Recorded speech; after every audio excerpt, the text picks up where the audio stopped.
if you just have a wrong approach, then you destroy value. You cannot achieve such good quality without being an agile company. If you are in the shoes of a leader or of a CEO in a company, have a look on that.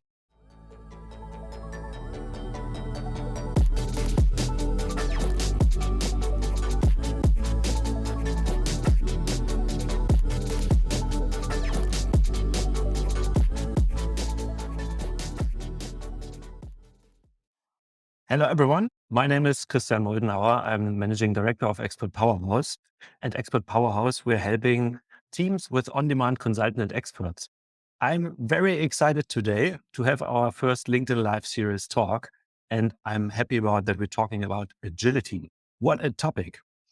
Agility has been on the mind of many executives for many years, and especially now in these uncertain times, a lot of companies face the urgency for change.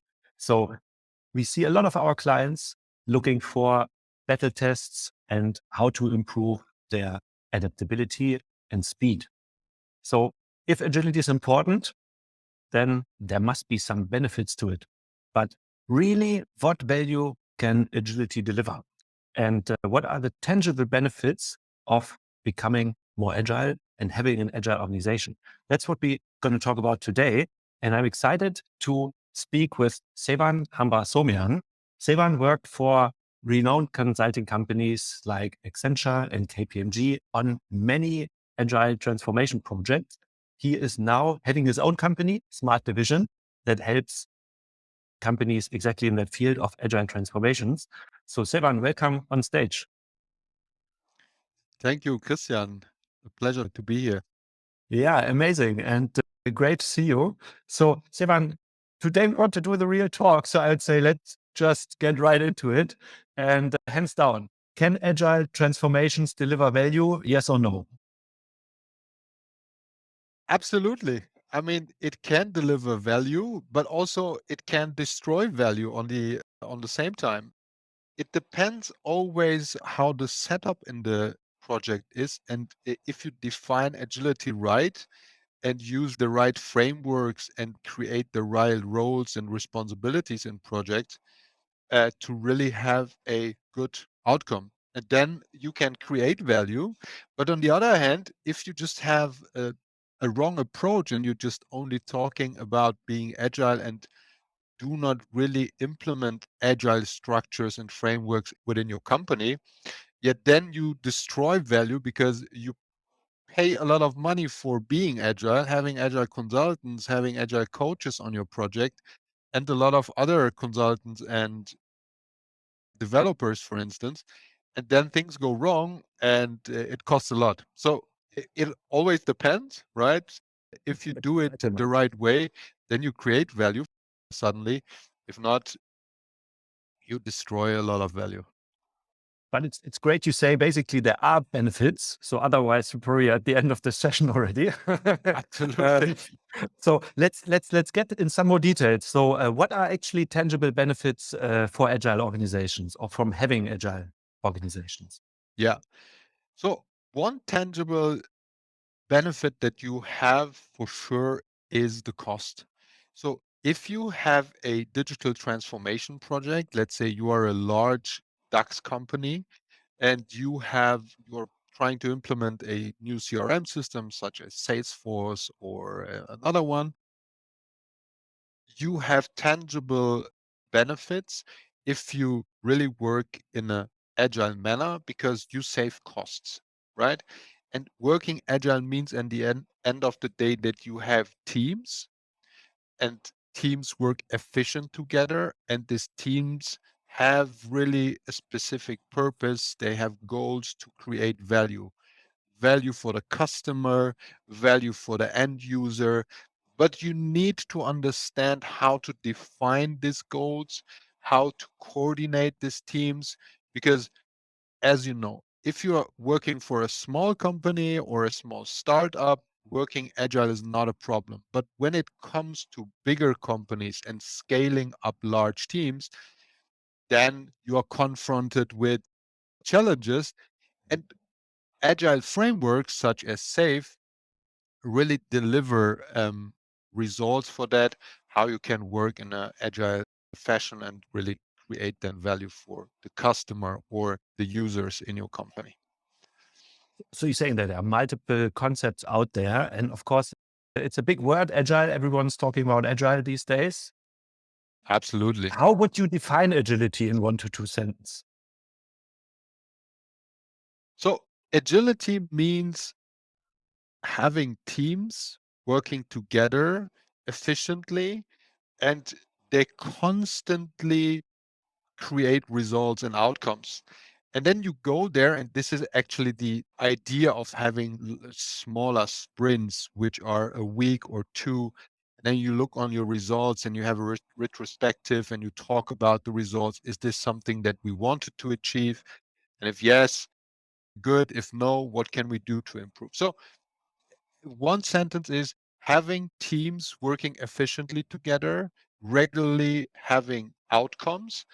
And then the Champions League is if you have larger teams, then to scale up and say, I have multiple teams working parallelly on their topics, and I have people who are coordinating these topics so that we get a really good outcome at the end of the day for the entire enterprise. Mhm. This is working agile in 2 sentences, let's say. It sounds very simple. Yeah. And so producing the output, I mean, in many conversations that I have, I'm noticing that agile is really used as a buzzword at times. Yeah. And I'm wondering, why is that from your perspective? Is it so easy to explain in 2 sentences? One thing that suddenly comes to my mind is that you say agility is such a buzzword because most of the companies are in a digital transformation project. There is no company out there that doesn't say, I need a new ERP system, I don't need a new CRM system or any other system. So most of the companies in Germany, Switzerland, Austria, in the US, or even in Middle East are in a transformation phase where you say, we need to implement new software, good software that increases value for users and customers. And therefore, it becomes a buzzword because everybody is working in IT transformation project and everybody wants to have a solution and wants to have a framework to work efficiently. Because if you take developers, they cost a lot. You need specific people to solve specific problems. And this is a real challenge. And therefore, it is a buzzword. Beyond that, as you said, we are in a transformation where we say there are a lot of challenges coming to us, economic crises, wars, etc. And then we need to adopt. We need to figure out how to adopt and to move forward. And agility is a concept or a framework that allows to really learn from past results and then continue with that. Great. I think we get to that also a bit later, but you've mentioned that interesting point I want to deep dive into, that of course, agility is used a lot in the context of IT, digital transformations. Yeah, Now, of course, agile practices are originating from software development, yeah. but I see a lot of companies trying to, bring that also to other functions. So why do other functions need it?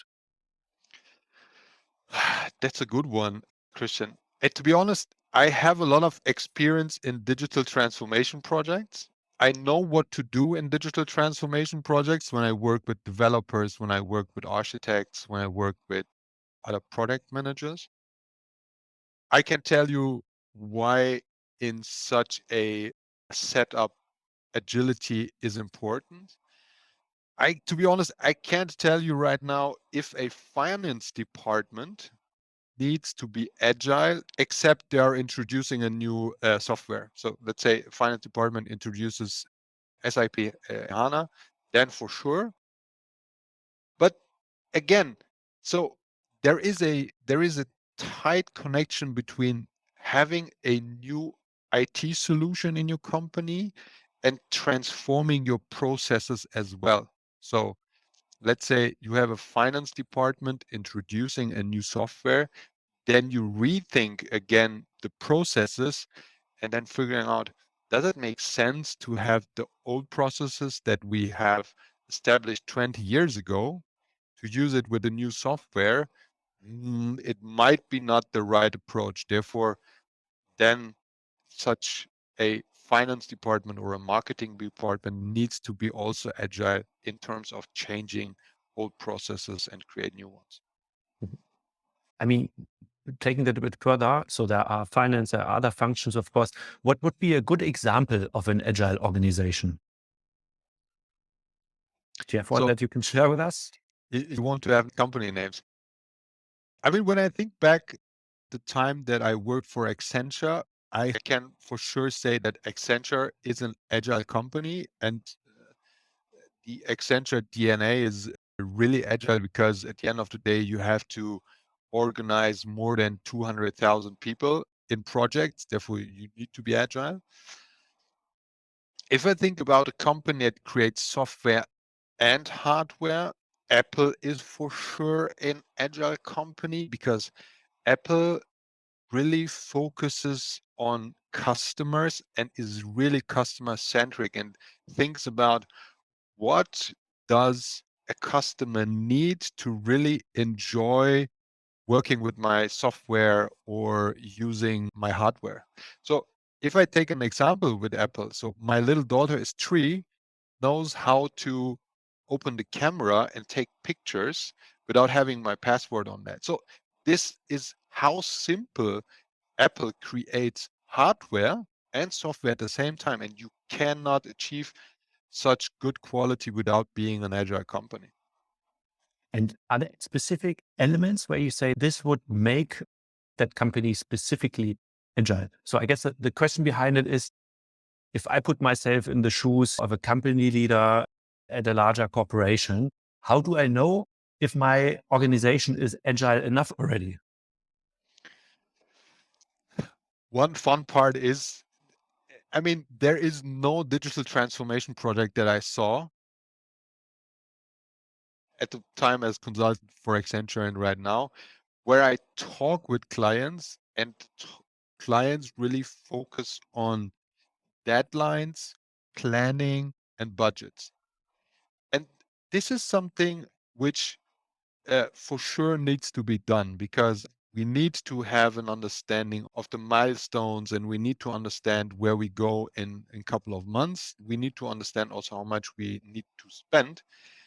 But this is not the really focus where we need to set our minds and our goals. The goal and the focus that we should set in a agile organization is really to focus, what value do we create for our customers? What value do we create for the users that are involved in a transformation or using the software that we are implementing? And then start in small teams and then scale up into a large project.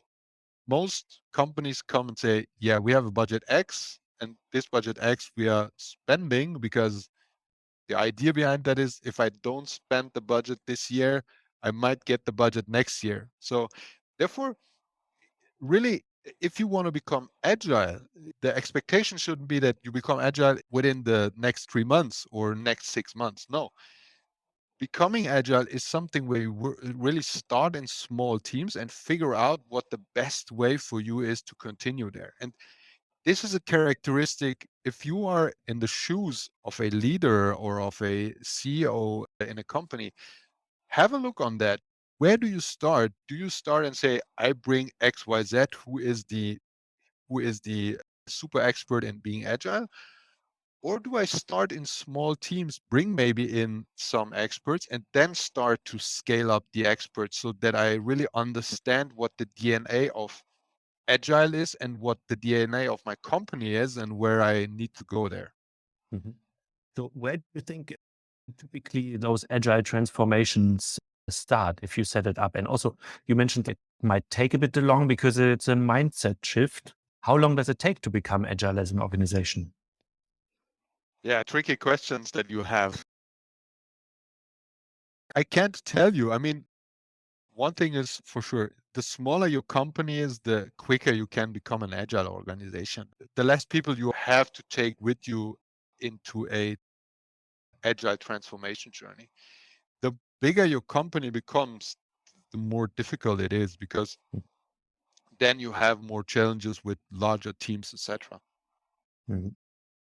I can't give you that perspective, because it's not agile to say from today to next year or in 2 years we are agile. No, because working agile means work together, get results, understand, and then go further, and then again and again. And these iterations really help to become more agile.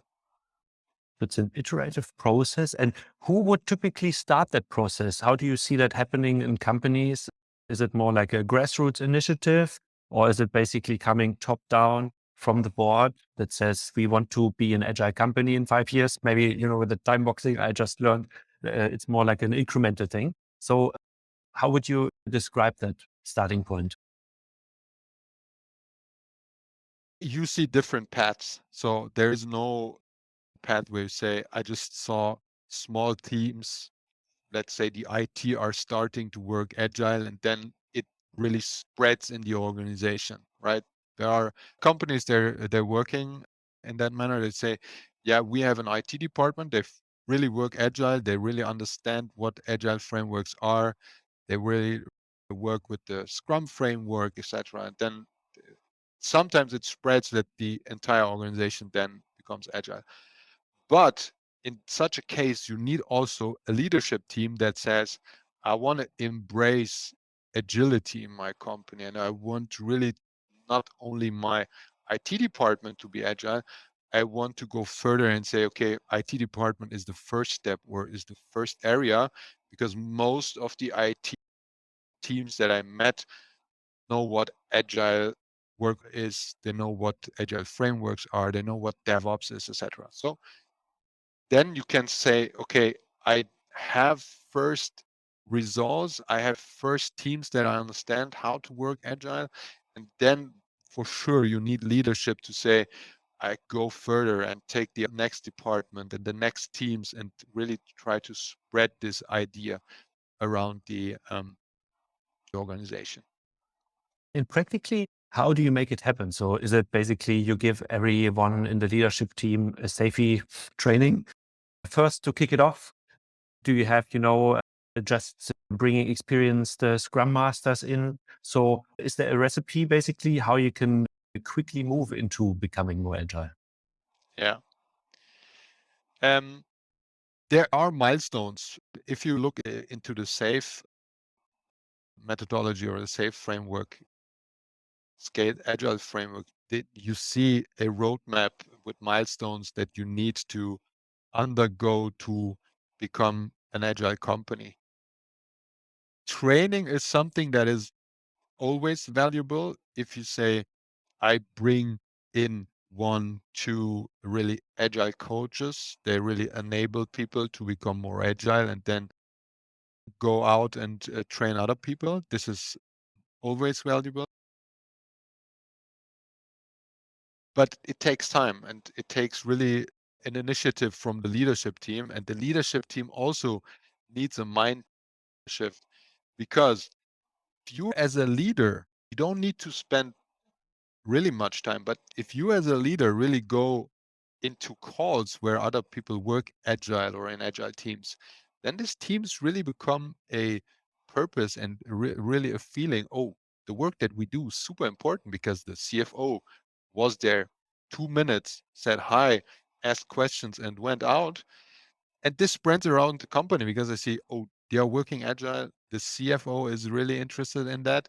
Why are we not working agile? Why is the CFO not coming to our calls, etc.? So there is a technical way to do that, but you need really leaders that signal, guys, it's super important what you do. It's super good what you're doing. And I'm there to support you guys.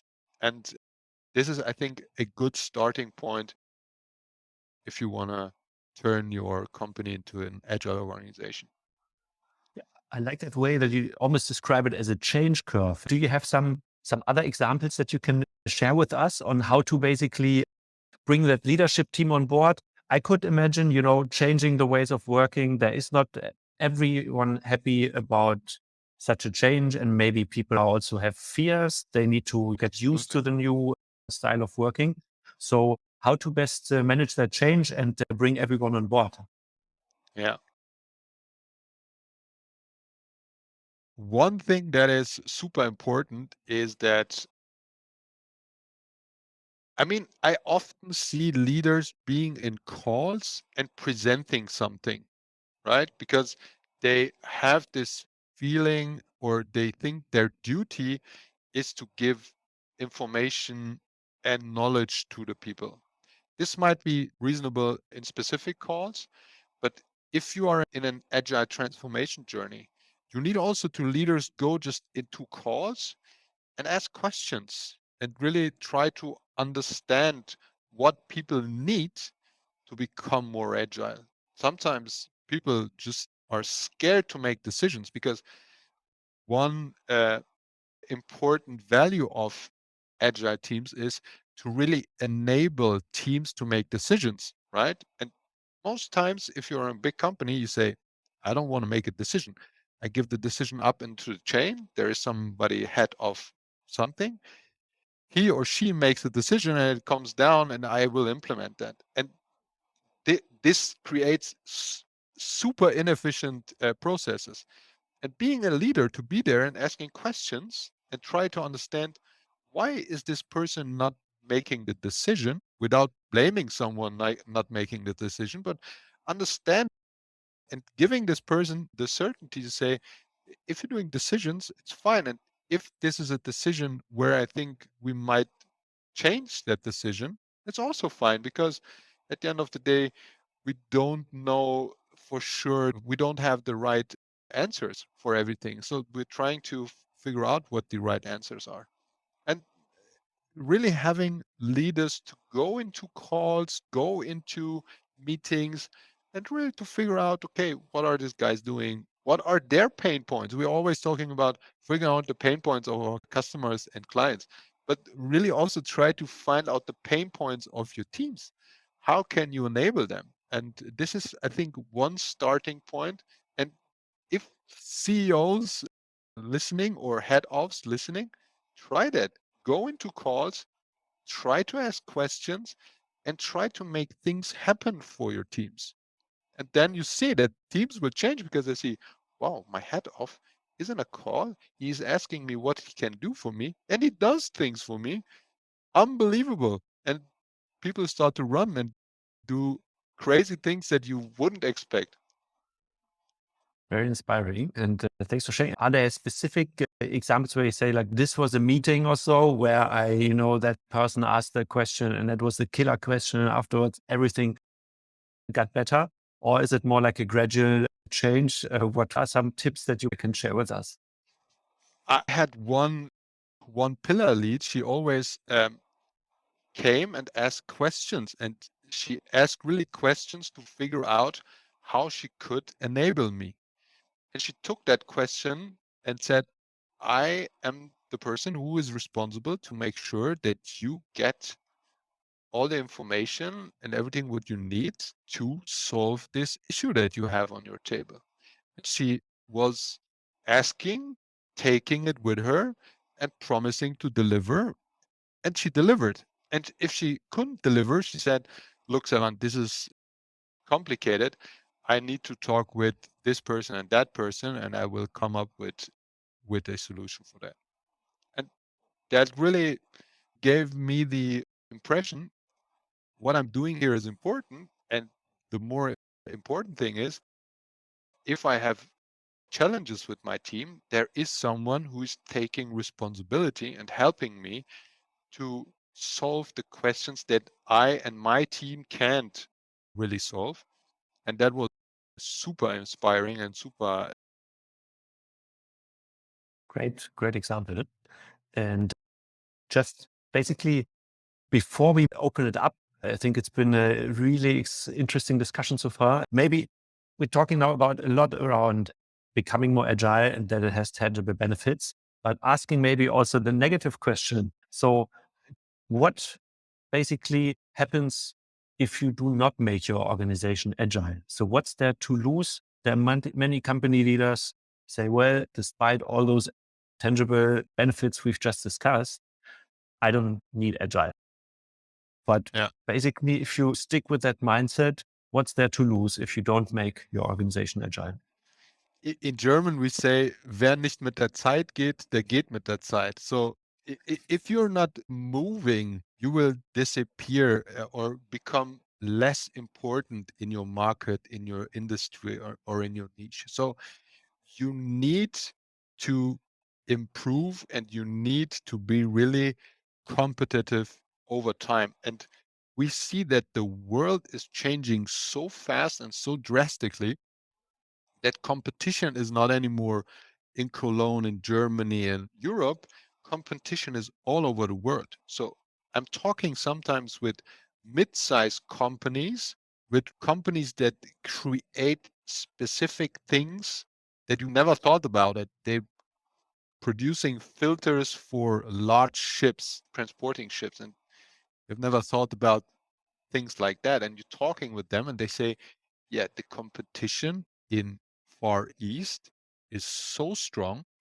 They really create things that are not as good as our products. Quality is still a lack, but they have moved so quickly to that point that they're copying things that we are producing for a quality which is still okay and the price which is very, very low.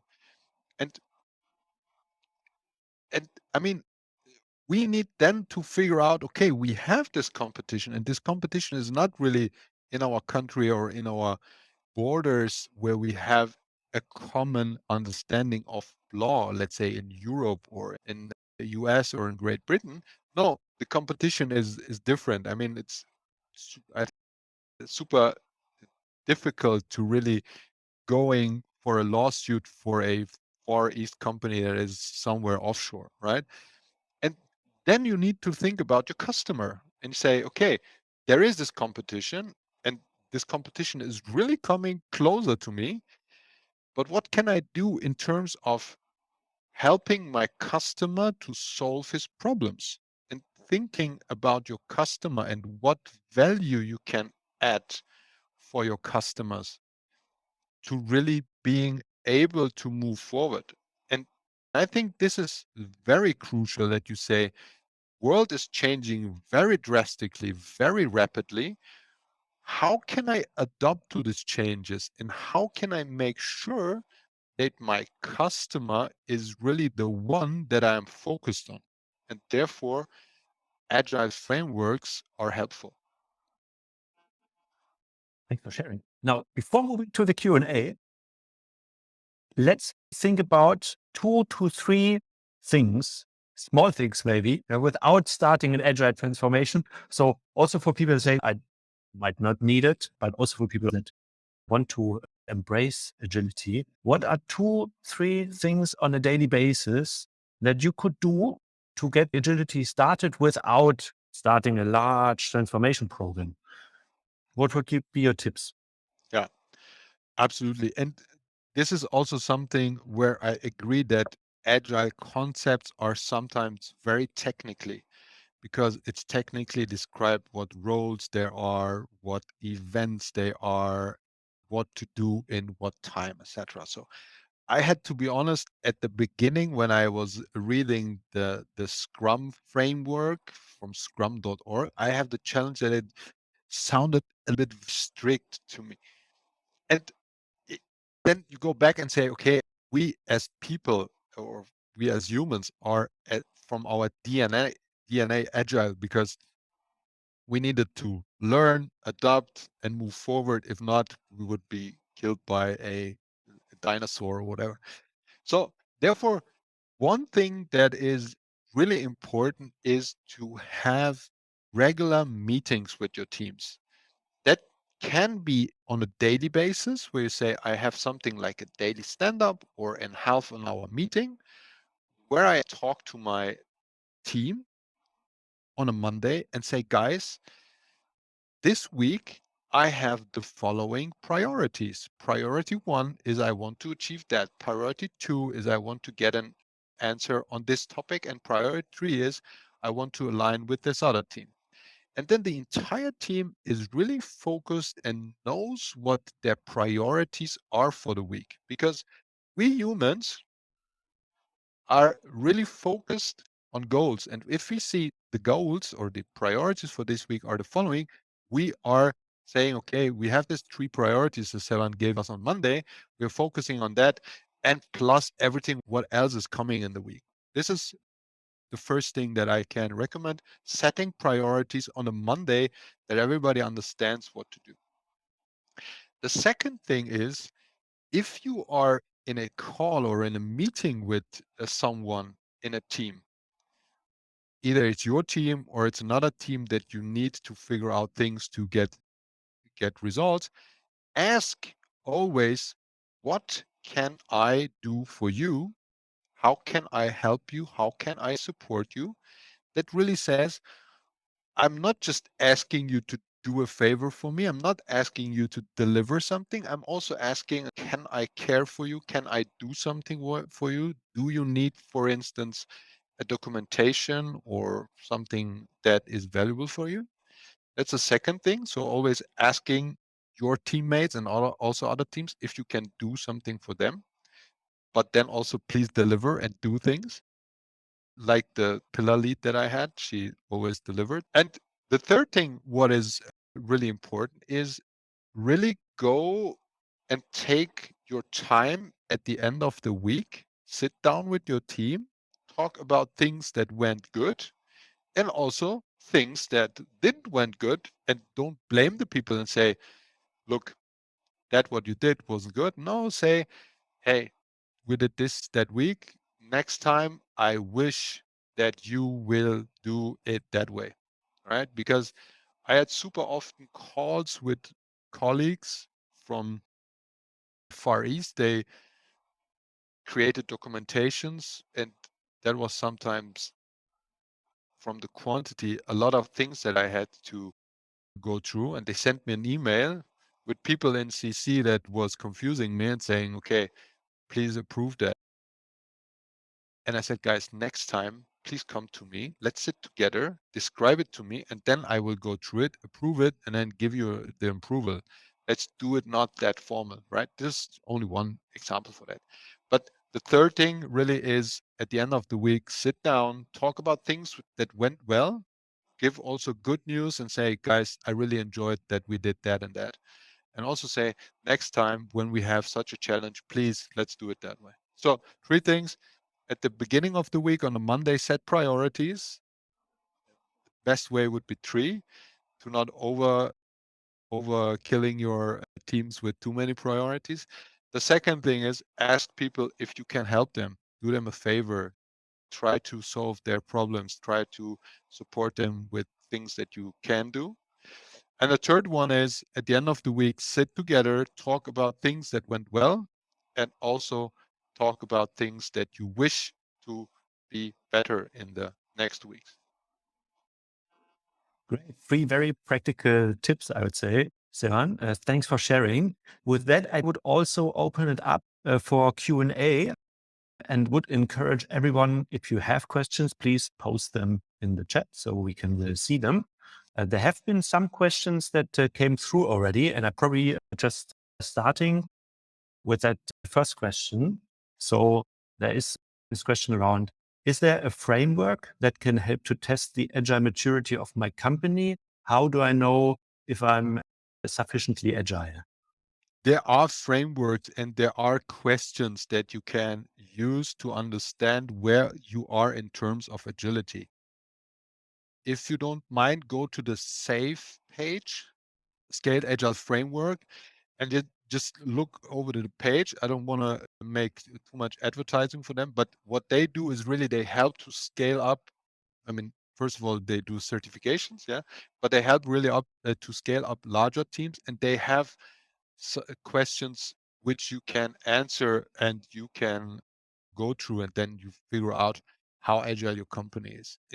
If you have questions, just shoot me out and message to through LinkedIn, and I will provide you the link. Great. Maybe you can even share that after the session. Yeah. Jumping on to the next question. It's about the supply chain. So what about agility in procurement and supply chain teams? We have experienced heavy disruptions in that field lately. Can I infuse more agility in my strategies to make procurement and supply chains more resilient? Yeah, that's a good one. To be honest, procurement is a topic that I'm not an expert in, so I cannot tell you how to approach that. But supply chain for sure, because supply chain is something where you need constantly to coordinate different streams. Like you have value streams, or you have things that are coming to your company, or you have to coordinate through different geographical areas. Therefore, agility is, I think, a super important aspect in supply chain. But afterwards, if we have a more specific question or a more specific pain point which you have there, then we might go through it and try to use the agile framework and put it there and say, okay, what is specifically one of your pain points that you have, and really go pain point by pain point, because I think this is the beauty of the agile framework. Sometimes it sounds like you have a generic or an overarching framework, but the agile frameworks are really there to really put your finger on one specific framework and a pain point, and really figure out solutions for that. And afterwards, happy to discuss if there is a specific thing that you guys like to share, and then we can talk about that. There's another question from Joanne.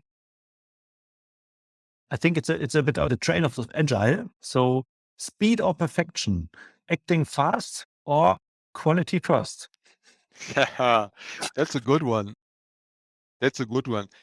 I would say both are important, and I would say that one comes after the other. So I would recommend speed at the beginning to really get results, because agility is always getting results, understanding the results, learning from them, and then having iterations. Only speed is not a solution. Only perfection is not a solution. But if you have speed at the beginning, you figure out where the journey goes, figure out how you can improve, then you can become more perfect in terms of increasing the quality. Perfection is death. Perfection is the end. If you reach perfection, Johan, then your project is over, and your company is not moving. Your company isn't moving anywhere. So therefore, really get speed at the beginning, try to understand, and then screw up the quality, and really try to improve the quality afterwards. Thank you.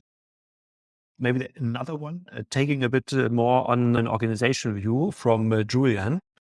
Some organizations are probably under the impression they are already agile, but mainly for marketing reasons. How can you convince them to take a deeper look at their true agile potential? Yeah. I have a problem with convincing people, because if there is not an understanding of, I need to change something in my company or my organization, then you cannot convince people. Then there needs to be somehow a understanding, or somehow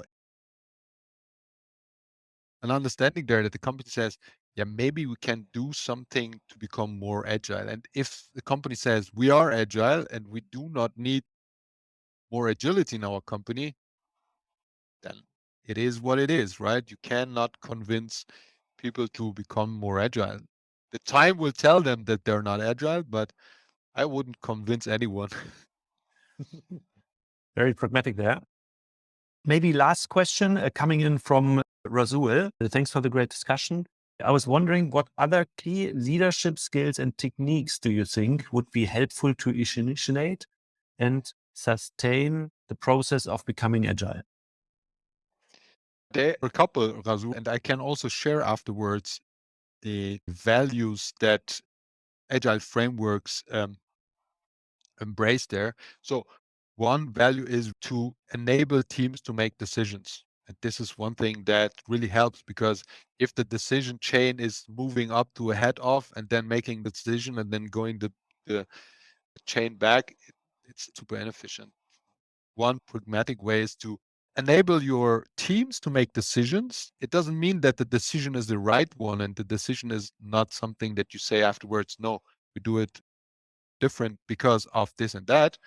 Totally understandable, but enable them to make decisions, because the users on the ground, they have a super specific understanding of things that you will never have as a leader or as a head of or a CEO of your company.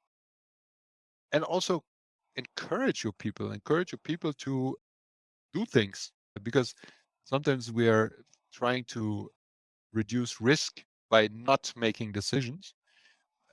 Give them the ability to make decisions, and also tell them it's okay to make decisions and encourage them to do that. But I will share more insights on that afterwards.